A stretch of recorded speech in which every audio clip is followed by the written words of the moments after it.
મથુરાથી શ્રી કૃષ્ણ અને બલરામ અવંતીપુરી ગયા, જ્યાં ઋષિ સાંદીપની તેમના ગુરુ બન્યા. ફક્ત 64 દિવસમાં બંને ભાઈઓએ વેદ, ઉપનિષદ, ધનુર્વેદ, ન્યાયશાસ્ત્ર અને 64 કળાઓમાં નિપુણતા મેળવી. ગુરુ આશ્ચર્યચકિત થઈ ગયા. આટલી ઝડપથી શીખવું અશક્ય હતું. હવે ગુરુ દક્ષિણા, ભિક્ષા અર્પણનો સમય આવ્યો. કૃષ્ણ અને બલરામે કહ્યું, ગુરુદેવ, દક્ષિણા માંગો. સાંદીપનીએ તેમની પત્ની સાથે સલાહ લીધી અને દુઃખી થઈને કહ્યું, મારો નાનો પુત્ર પ્રભાસ તીર્થમાં સમુદ્રમાં ડૂબી ગયો. કૃપા કરીને તેને પાછો આપો. બંને ભાઈઓ પ્રભાસ પાસે પહોંચ્યા. સમુદ્રદેવે પ્રાર્થના કરી, પણ કહ્યું, પંચજન્ય નામનો એક રાક્ષસ શંખના રૂપમાં તમારા ગુરુપુત્રને ગળી ગયો. કૃષ્ણે સમુદ્રમાં પ્રવેશ કર્યો, રાક્ષસનો વધ કર્યો અને તેના શબમાંથી પંચજન્ય શંખ મેળવ્યો.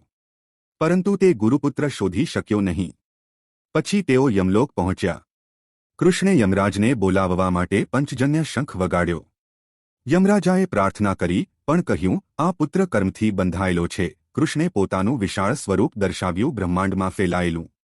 યમરાજ ગભરાઈ ગયા અને ગુરુપુત્રને પાછો આપ્યો. કૃષ્ણ અને બલરામ તેમના ગુરુપુત્રને તેમના ગુરુ પાસે લાવ્યા. સાંદીપની ખુશ થયા અને કહ્યું, મારી ઈચ્છા પૂર્ણ થઈ ગઈ છે. જાઓ, તમારી કીર્તિ હંમેશા જીવંત રહે.